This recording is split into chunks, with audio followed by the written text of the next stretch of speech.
ஒரே மாதிரி தானே சார் பிஏ பிஎல் படிச்சுட்டு ஹைகோர்ட்லயும் ஜட்ஜி உட்கார்ந்து இருக்கிறாரு, சுப்ரீம் கோர்ட்லயும் பிஏ பிஎல் படிச்சுட்டு தானே சார் ஜட்ஜி உட்கார்ந்து இருக்கிறாரு.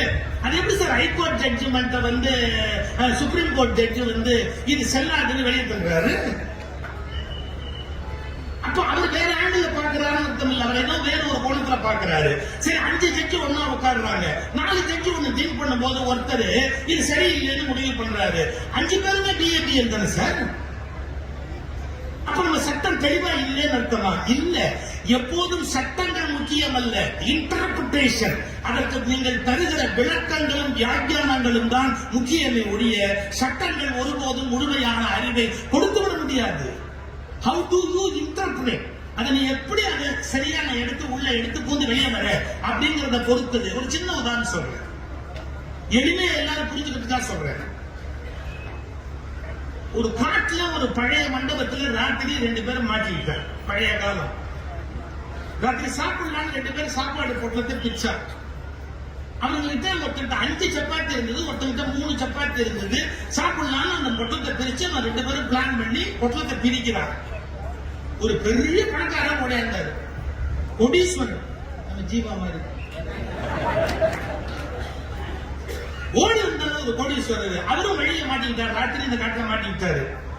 பிரதர் பிரதர் பிரதர் பிரதர், நான் பசியில் இருக்கேன், ஆனா நான் ஒண்ணும் எடுத்துட்டு வரல, பணம் வச்சிருக்கேன், நீங்க கேட்டா எவ்வளவுனா நான் பணம் கொடுப்பேன், ஆனா சாப்பிடணும், எனக்கு நீங்க ஹெல்ப் பண்ணாம இப்ப நம்ம சாப்பிட முடியும் அப்படின்னு. சார் பணம் எல்லாம் வேணாம் சார், சாப்பாட்டுக்கு பணமா இருக்கிறதா ஆளுக்கு பங்கு வச்சு சாப்பிடுவோம். 8 சப்பாத்தி இருக்கு, 3 பேர் உட்கார்ந்து இருக்கான், ஆளுக்கு 3 பிரிக்க முடியாது. ஏன்னா இப்ப 8 பேர் 8 சப்பாத்தி, 3 பேருக்கு எப்படி பிரிக்கிறது?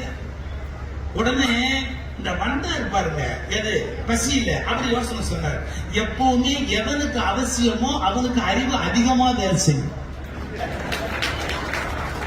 ஏன்னா அவன் ஹீஸ் இன் நீட் இல்லையா, அவனுக்கு தான் அது என்ன பண்ணணும்னு கரெக்டா தோணும், அந்த தேவையில இருக்கிறவனுக்கு தோணும். உடனே அவர் சொன்னாரு, இது என்ன பண்ணலாம், ஒவ்வொரு சப்பாத்தியுமே 3 துண்டா போட்டுடலாம். ரைட், 8 3 24 ஆயிடுது. ரைட், ஆளுக்கு 8 துண்டு சாப்பிட்டா எல்லாரும் ஈக்குவலா சாப்பிட்ட மாதிரி ஆயிடும். கரெக்ட், பிரிச்சாங்க. 8 3 24 எல்லாம் சாப்பிட்டாங்க. சாப்பிட்டு படுத்துட்டாங்க. காலம்பரம் அந்த பணக்காரர் எந்திரிச்சு போகும்போது என்ன பண்ணாரு, 8 பவுன் எடுத்து முன்னாடி வச்சுட்டு, பசி எனக்கு சாப்பாடு கொடுத்தீங்கல்ல, அதனால நான் உங்களுக்கு திருப்பி ஏதாவது கொடுக்கணும், நான் கொடுத்தா நீங்க வாங்க மாட்டீங்க, அதனால 8 பவுன் வச்சிருக்கிறேன், 2 பேரும் பிரிச்சு எடுத்து வச்சிருக்காரு, வெயிட் வச்சுட்டு போயிட்டாரு. 2 பேரும் முடிச்சான்.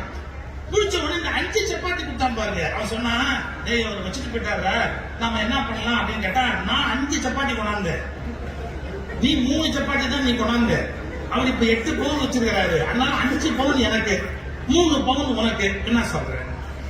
அதெல்லாம் ஒண்ணு வேண்டியது, ஆளுக்கு 4 நாள். ஏன் சொல்ல, அதெல்லாம் இல்ல, அவர் 8 பவுன் வச்சு பிரிச்சுக்கங்க, மேல நீ நானும் 2 பேர் இருக்கிறோம், ஆளுக்கு 4 நாள் தான் நியாயமா பிரிக்கிறதுக்கு சமம், நான் நியாயமா பிரிச்சுக்கிறேன். நான் சொன்ன, நான் 5 சப்பாத்தி கொண்டாந்தேன், நீ 3 தான் கொண்டாந்த, ஒரு நியாயம் வேணாமா? அவன் சொன்னா 2 பேர் இருக்கிறோம், 8 பவுன் இருக்கு, 4 நாளா பிரிச்சுக்க வேண்டாமா, ஒரு நியாயம் வேண்டாமா? இப்ப இவன் ஒண்ணு நியாயம்ங்கிறான், 5க்கு 5. அவன் என்ன சொன்னா, 2 பேர் ஆளுக்கு 4 நியாயம் தான். கோர்ட்டுக்கு போயிட்டான்.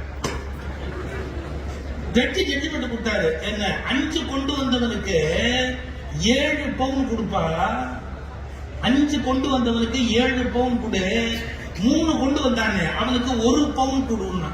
நீங்க இன்னைக்கு ஒண்ணு புரிஞ்சுக்கணும், கோர்ட்டுக்கு போகாம இருக்கிறதே புத்திசாலித்தனம். கோர்ட்டு வந்ததுக்கு அப்புறம் அதே மாதிரி போலீஸ் ஸ்டேஷனுக்கு கூட போகாம இருக்கிறது தான் பல சமயத்துல புத்திசாலித்தனம். ஏதோ எனக்கு தெரிஞ்ச உலக அனுபவத்துல நான் சொல்ல வேண்டிய நீதிகளை சொல்லிட்டு யாரு மேலேயும் எனக்கு விரோதம் இல்லை, உங்க நன்மையில எனக்கு அக்கறை இருக்கிறதால சொன்னேன், அவ்வளவுதான் விஷயம். அதோட முடிஞ்சு போச்சு. இப்ப ஜட்ஜி எப்படி ஆர்டர் போட்டாரு அப்படின்னு கேட்டீங்கன்னா, யாரு 5 சப்பாத்தி கொண்டாந்தானோ அவனுக்கு 7 பவுன், யாரு 3 சப்பாத்தி கொண்டாந்தானோ அவனுக்கு 1 பவுன். முடிஞ்சு போச்சு. இந்த கோர்ட் ஆர்டர் கையில வாங்கி வச்சோன்னு சொன்னா, நான் போகாம இருக்கிறதாலாவது அவன் கொடுத்ததை வாங்கியிருந்தாலாவது 3 பவுன் கிடைச்சிருக்கோம். இந்த நாள் எனக்கு 1 பவுன் ஆர்டர் போட்டான் அப்படின்னு வருத்தப்பட்டான். அப்புறம் ஜட்ஜி கிட்ட கேட்டாங்க என்னன்னு, அவர் எக்ஸ்பிளேஷன் பியூட்டிஃபுல்லா சொன்னாரு. இவன் கொண்டாந்து 5 சப்பாத்தியை 3 துண்டா பிரிச்சா என்னாச்சு, 15 துண்டாச்சு. நீ கொண்டாந்து 3 சப்பாத்தியை துண்டா பிரிச்சா என்னாச்சு, 9 துண்டாச்சு. கரெக்டா? ரைட்டு. 9ல 8 துண்டு நீயே தின்னுட்ட. அவனுக்கு கொடுத்திருக்கிற ஒரே ஒரு துண்டு தான் நீ கொடுத்திருக்கிற. அவன் அந்த 5ல அவன் 8 தின்னது போக 7 துண்டு அவனுக்கு கொடுத்திருக்கிறான். அவன் 8 பவுன் கொடுத்தா 7 துண்டு கொடுத்தவனுக்கு 7 பவுன், ஒரு துண்டு கொடுத்தவனுக்கு 1 பவுன். அப்படிதான் ஆடப்பட முடியும். இப்ப புரியுதா? ஏன் எல்லா இடத்துலயும் பார்வை ஒரே மாதிரி இல்ல? உண்மைகள் கூட ஒவ்வொருவருடைய தகுதிக்கு ஏற்ப வேறு வேறாகவே புரிந்து கொள்ளப்படும். நீங்க புரிஞ்சுக்கிறது ரொம்ப கஷ்டம். உண்மைகள் கூட வேறு வேறாகவே புரிந்து கொள்ள முடியும். நான் மரபுகளுக்கோ சட்ட ஒழுங்குகளுக்கோ நான் மீறியவன் அல்ல என்றாலும் சொல்றேன். எமர்ஜென்சி டயத்துல எமர்ஜென்சி சரி அப்படின்னு சுப்ரீம் கோர்ட்டோட ஃபுல் பெஞ்ச் உட்கார்ந்து தீர்ப்பு கொடுத்தது. ஒரே ஒரு ஜட்ஜி கண்ணா, அந்த கண்ணாங்கிற ஜட்ஜி சொன்னார், no, constitution is more powerful than all government decisions. Constitution எமர்ஜென்சியை ஒத்துக்கவே இல்லை, அதனால இந்த எமர்ஜென்சி தப்புன்னார்.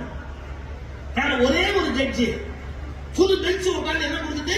கான்ஸ்டிடியூஷன் கரெக்ட் கொடுக்குது. மன்னிக்கு, நான் பேர் மாற்றி சொல்றேன். இந்த ஒரே ஒரு நான் பின்னால் அதை பத்தி எழுதினவர் கண்ணா. இந்த ஜட்ஜ்மெண்ட் எல்லாம் முடிஞ்சு எல்லாம் நடந்ததுக்கு அப்புறம் கண்ணா அதுக்கப்புறம் 20 வருஷம் உயிரோடு இருந்தாரு. தன்னுடைய வாழ்க்கை வரலாறு எழுதினாரு. தன்னுடைய வாழ்க்கை வரலாறு என்ன எழுதினார் தெரியுங்களா? அன்று நான் கொடுத்த தீர்ப்பு தவறு, எமர்ஜென்சி இருந்திருக்க கூடாது என்று அந்த ஜட்ஜோட பேரை சொல்லி அவர் எழுதிய தீர்ப்பு தான் சரியானது. ஆனால் எங்களுக்கு தைரியம் இல்லாததால் நாங்கள் அப்படி தீர்ப்பு கொடுத்தோம். ஒரு சுப்ரீம் கோர்ட் ஜட்ஜி தன்னுடைய வாழ்க்கை வரலாற்றுல தான் ஒரு தீர்ப்பு கொடுத்துட்டு 20 வருஷம் கழிச்சு எழுதுறாரு, நான் கொடுத்த தீர்ப்பு தப்பு. நீங்க படிச்சு பார்த்தா தெரியும். அன்றைக்கு அவர் கண்ணா கொடுத்த தீர்ப்பு தான் கரெக்ட், நான் கொடுத்தது தவறு. ஏன்னு கேட்டா நான் அச்சத்தினால அந்த தீர்ப்பு கொடுத்தோம். கான்ஸ்டிடியூஷன் தான் எல்லாத்தை விட மோர் பவர்ஃபுல், எமர்ஜென்சி கொண்டு வந்திருக்க கூடாது, அதுதான் உண்மை. இப்ப 20 வருஷம் கழிச்சு மாத்தி தீர்ப்பு கொடுத்தாப்புல நாம அதை ஏத்துக்க முடியுமா? நான் அப்ப தப்பு பண்ணிட்டேன்னு ஒரு ஜட்ஜி சொன்னாருன்னா இன்னைக்கு ஒத்துக்க முடியுமா? எதுக்கு சொல்ல வரேன்? அவசரப்பட்டு எந்த விஷயத்துமே பயஸ்டா திங்க் பண்ணாதீங்க, பயஸ்டா பேசாதீங்க. படிக்கிற விஷயத்தை 100 தடவை படிங்க. உங்களுடைய அறிவை கொண்டு யோசிச்சு பாருங்க. இதை விட ரொம்ப முக்கியமா சொல்றேன், நம்முடைய சிந்தனை பார்வையை விட யார் நம்மை மாற்றி பேசுகிறார்களோ அவர்களை கூர்ந்து கவனியுங்கள். ஏன்னா அவங்க என்ன வாதங்களை வைக்கிறாங்க அப்படிங்கிறது ரொம்ப முக்கியம். அவங்க சொல்றது ஏதாவது நியாயம் இருக்கா அப்படிங்கறத கேட்கறதுக்கு ஒரு பொறுமை வேணும். நான் என்ன சொல்றேன் அதை கேட்டா போதும் அப்படிங்கிற வாழ்க்கை சரியில்லை. நீ என்ன சொல்றீங்க நான் கொஞ்சம் காது கொடுத்து கேட்டுக்கிறேன் அப்படிங்கிற வாழ்க்கை தான் சரியான வாழ்க்கையா இருக்க முடியும்.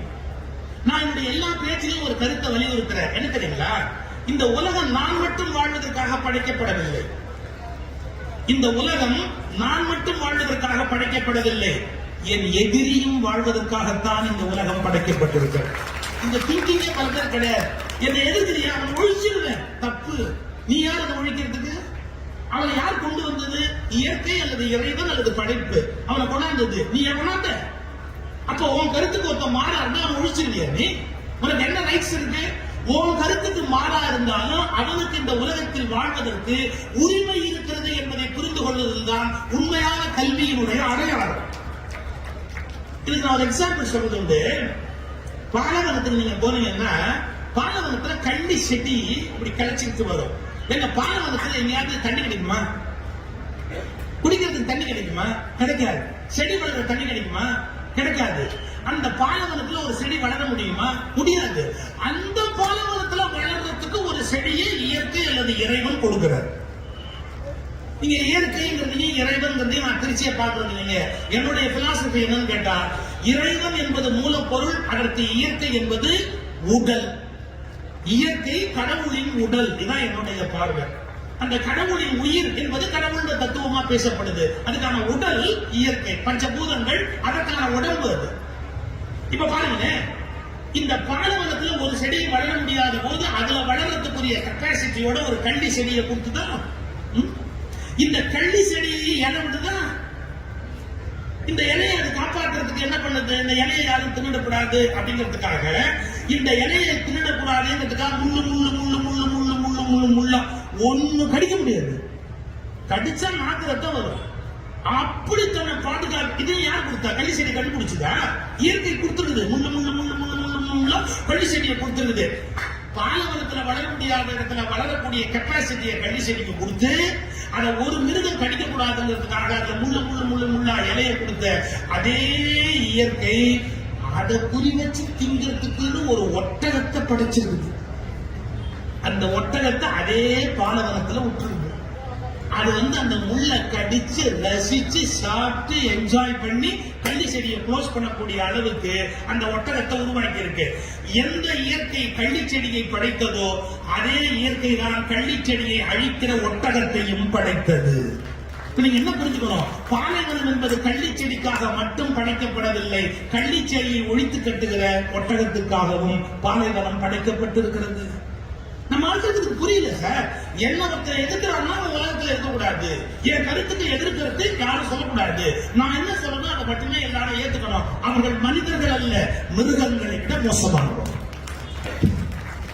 என் கருத்துக்கு மாறான கருத்து சொல்றதுக்கு அவங்க உரிமை இருக்குன்னு ஒத்துக்கிறாங்க பாருங்க, அவங்க தான் மிகச்சரியான மனிதர்கள். ஏன் கருத்துக்களின் மீது நீங்கள் காதல் கொள்ளணும்.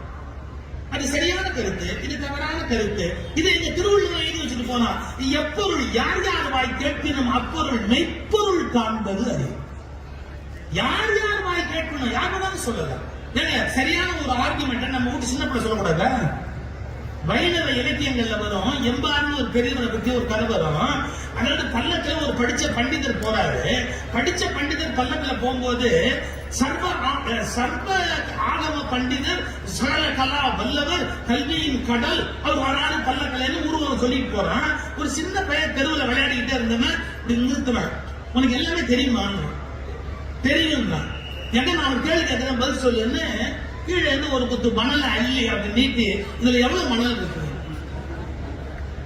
இதுல எவ்வளவு மணல் இருக்கு சொல்லு பாப்போம். உனக்கு தான் எல்லாம் தெரியுமே, நீதான் சகலக்கெல்லாம் வல்லவனாச்சு, இதுல எவ்வளவு மணல் இருக்கு சொல்லு பாப்போம் அப்படின்னு. இந்த பண்டிதர் இப்படி யோசிச்சாரு, இத்தனோடு போய் நம்ம மடங்கிட்டான், இல்ல எத்தனை மணல் இருக்கு நம்ம எப்படி சொல்ல முடியும். பல்ல கூட்டு இறங்குறாரு, டோட்டல் சரண்டர்ப்பா, இதுல எவ்வளவு மணல் சொல்றதுக்கு எனக்கு தெரியாதுப்பா, என் அறிவு வேஸ்ட், நீ தெரிஞ்சா சொல்லுங்க. ஒரு கைப்பிடி அளவு மணல். நீங்க யோசிச்சுக்கணும், அவ்வளவு படிச்சவன ஒரு நிமிஷத்துல இப்ப முட்டாளாக்கிட்டான் அந்த பையன். அப்ப வாழ்க்கையில எனக்கு எல்லாமே தெரியும்னு பேசுறத மாதிரி அபத்தமான விஷயம் இந்த உலகத்துல ஒண்ணுமே கிடையாது. நான் என்ன சொல்றேனோ நான் சொல்ற கருத்து தவறா இருக்கிறதுக்கு வாய்ப்பு இருக்கு, நீங்க என்ன சொல்றீங்களோ நான் அதை ஃபுல்லா கேட்டுக்கிறேன் அப்படிங்கிற ஒரு பக்குவத்தோட இருக்கணும். எனக்கு எதிர்கருத்தே இருக்கக்கூடாது, மாற்று கருத்தே இருக்கக்கூடாது, மாற்று கருத்து உள்ளவர்கள் வாழவே கூடாது என்று பேசுவது காட்டுமிராண்டித்தனத்தினுடைய உச்சகட்டம். இந்த புரிதல் தான் மனித குலத்துக்கு இன்று ரொம்ப அவசியமான ஒரு புரிதல். திருவள்ளுவர் என்ன சொல்றாரு, நீ என்ன கருத்து சொல்றியோ அதே மாதிரி இன்னொருத்த ஒரு கருத்து சொல்றானோ அந்த கருத்து முரண்பாட்டை நீ யோசிக்கிறதுக்கு பழகுப்பா. நம்ம யோசிக்க வேண்டிய பகுதின்னு எத்தனையோ இருக்கு சார். என்னுடைய நண்பர் புவனகிரி அன்பழகன் ஒரு திருக்குறள் விழால பேசினாரு. இது வரைக்கும் திருக்குறள் உரையில சார், தீயினால் சுட்ட புண் உள்ளாரும் ஆறாதே நாவினால் சுட்டவது அப்படின்னு ஒரு குறள் இருக்கு. இது வரைக்கும் நான் படிச்ச உரைகள் எல்லாம் ஒரே உரை சொல்றாங்க, என்ன யாராவது தீயினால் உங்களை சுட்டு விட்டால் அந்த வடு ஆறிவிடும், அந்த புண் ஆறிவிடும். ஆனால் நாவினால் ஒருவரை சுட்டால் அந்த வடு நம்மிடத்தில் ஆறாது அப்படின்னு எவ்வளவு பேர் எழுதியிருக்கிறாங்க உரை திருக்குறளுக்கு, எல்லாரும் எழுதியிருக்கிறாங்க. இவர் சார் ஒரு புது உரை சொன்னார் சார். எப்படின்னா, இன்னொருத்த ஒன்னு சொல்ற அளவுக்கு நீ சும்மா விட்டு வைப்பிய. ஒரு தீவட்டி எடுத்துட்டு கை நீட்டுங்க, உங்க மேல சூடு வைக்கிறேன், உங்க மேல சூடு வைக்கிறேன், நாம யாராவது கை நீட்டுவோம். அப்ப இன்னொருவர் நம்மை சுட்டால் தீயினால் சுட்டப்புண் ஆறும், ஆனா நாவினால் சுட்டவது அவன் நம்மை திட்டிவிட்டால் நம் மனதில் அந்த புண் ஆறாது அப்படின்னு நம்ம அர்த்தம் சொன்ன பாருங்க. அப்படியே உண்டாவா அந்த பொருளை திருப்பினாரு. இல்ல இல்ல, நீ யாரையாவது தீயினால் சுட்டால் கூட அந்த புண் ஆறிவிடும். ஆனால் நீ நாவினால் ஒருவரை திட்டினால் உன் மனதில் ஏற்பட்ட வடு உனக்கு ஆறாது. ஏன் சார் இப்படி அர்த்தம் சொல்லலாமா? நீங்க ராமாயண கம்பராமாயணம் எடுத்து படிச்சு பாத்தீங்கன்னா, லட்சுமணன் சீத்தை திட்டான்னு பாட்டு இருக்குது. நீ நிக்கிற நிலையை பார்த்தா நெறியா இல்லையே, நின்ற நீ நிலையது நெறியிற்று அந்த பேசுறார். இதுக்கப்புறம் சுந்தரகாண்டத்தில் அவன் உட்கார்ந்து இருக்கிறார் மரத்தடியில. அப்ப என்ன சொன்னா தெரியுங்களா? என்ன வார்த்தை சொன்னா தெரியுங்களா? என்ன, நான் மஞ்சனா மைத்துனனை நான் சொன்ன சொல் பிழை, அது பிழை என்று என்னை ராமன் நீக்கி விட்டாரோ என்று தான் தவறாக பேசிவிட்டோமே என்று அதை சீத்தை நினைத்து அழுகிறாள் என்று கம்பன் எழுதுகிறார். வாழ்க்கையில் நீங்கள் பிறரை குறித்து பேசுகிற பேச்சு அவர்களை சுடுவதை விட உங்களை அதிகமாக சுடும் என்பதை தயவு செய்து புரிந்து கொள்ளுங்கள். நமக்கு அது தெரியல.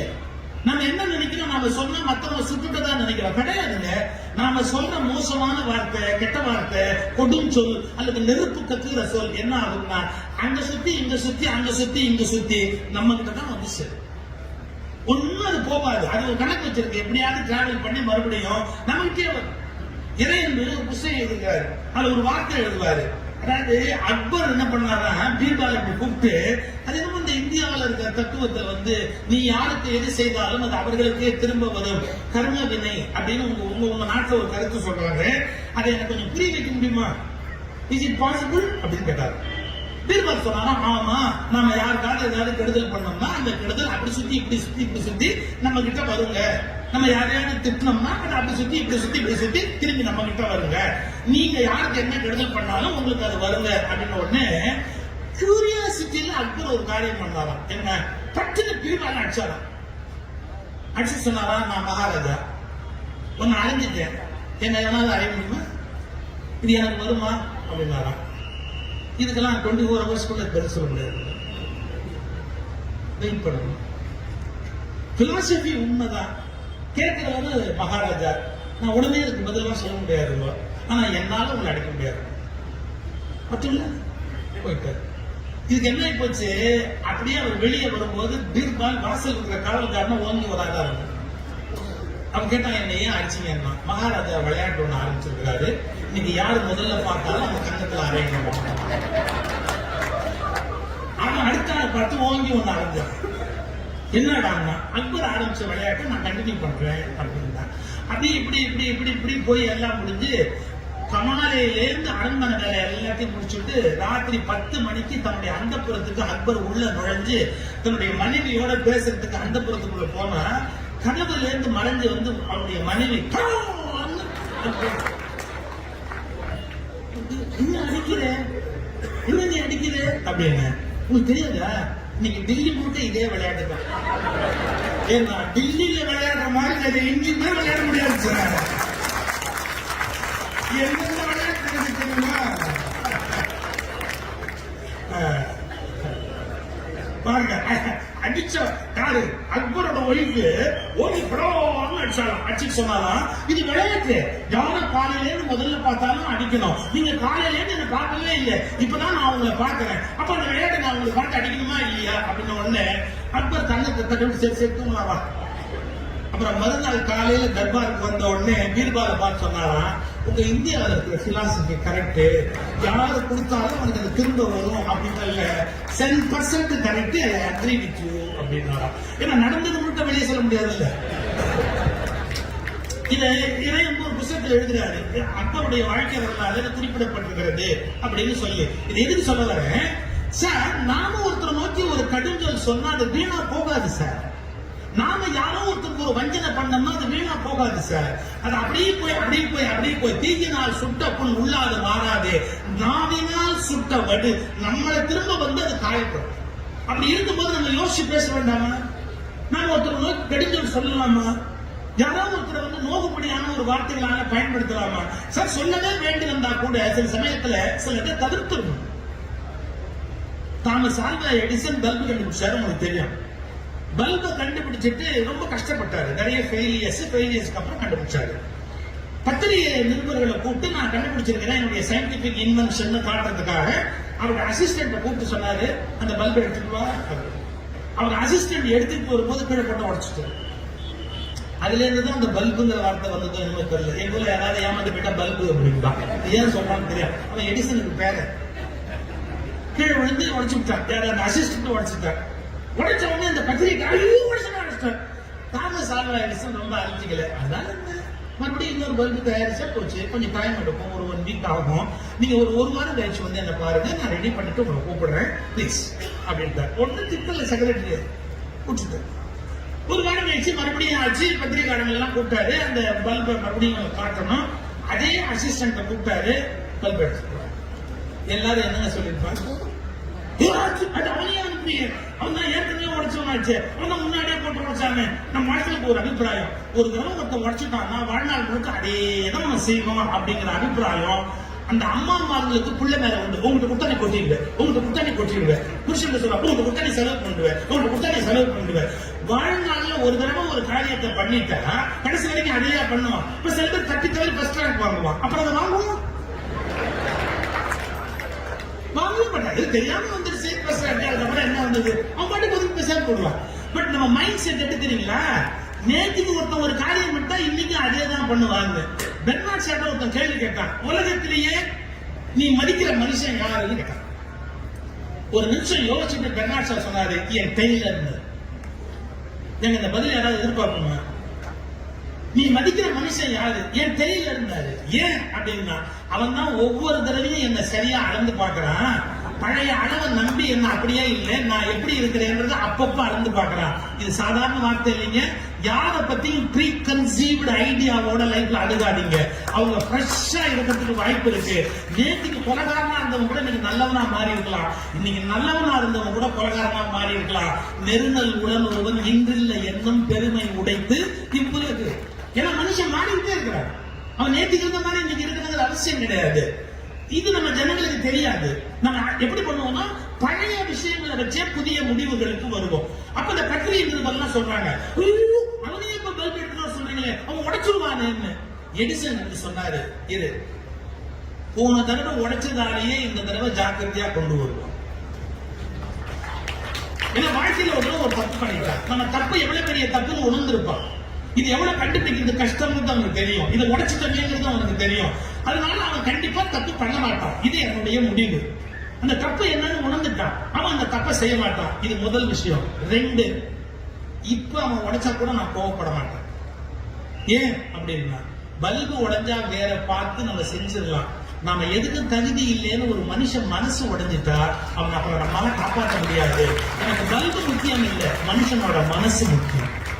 இதான வாழ்க்கை. பொருள்கள் நம்ம கையாளுகிற கருவி. எப்ப வேணாலும் பொருள் வாங்கிக்கலாம்.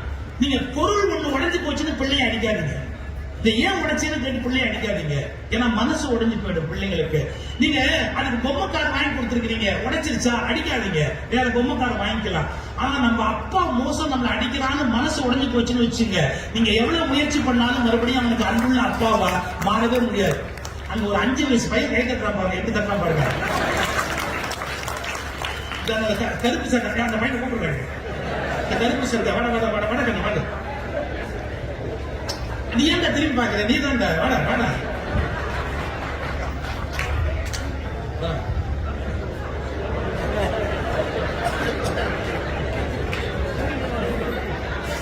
இப்ப அடுத்த காமெடி. அவனுக்கு ஜீவா பரிசு கொடுப்பாரு. அவன் தலைவர்.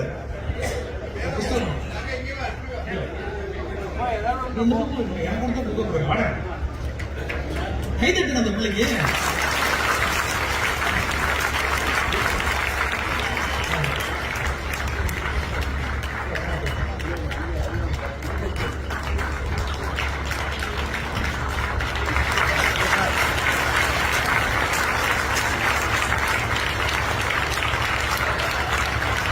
என்ன சந்தோஷம், நம்ம அப்பாவை பத்தி நம்ம சொல்ல முடியாது. மைக்கு வச்சு எல்லாரும் கேட்கப்படியா சொல்ற மாதிரி. எதுக்கு சொல்ல வரேன் சார், ஒரு பொம்மை உடைஞ்சு போனா வேற வாங்கிக்கலாம் சார். பிள்ளையோட மனசு உடைஞ்சு போனா நம்ம ஏதாவது பண்ண முடியுமா? பிள்ளைங்க ஃபெயில் ஆயிடுச்சுன்னு வச்சுங்க, சொல்லாதீங்க சொல்லாது. நீ என்ன முயற்சி பண்ண போயிடுச்சு, அதனால என்ன தாராளமா நீ மறுபடியும் ட்ரை பண்ண. நீ உன்னை பத்தி எனக்கு தெரியுங்க, டே அதுதான் பாராட்டணும். இதுதான் ரொம்ப இம்பார்ட்டன்ட் லைஃப்ல. உள்ளம் உடைமை உடைமை திருவள்ளுவர் எழுதுறாரு. உள்ளம் உடைமை உடைமை. மனசு தானே எல்லா வெற்றிக்கும் காரணமா இருக்கு. அவனை வீக் ஆகிட்டோம்னா அப்படி என்ன ஆகுறது? சோ நல்ல விஷயங்களை படிக்கணும். நல்ல நல்ல வாழ்க்கையை நோக்கி நாம மாற்றி அமைப்பதற்கான முயற்சிகளில் ஈடுபடணும். நம்மளை எப்படி மேல கொண்டு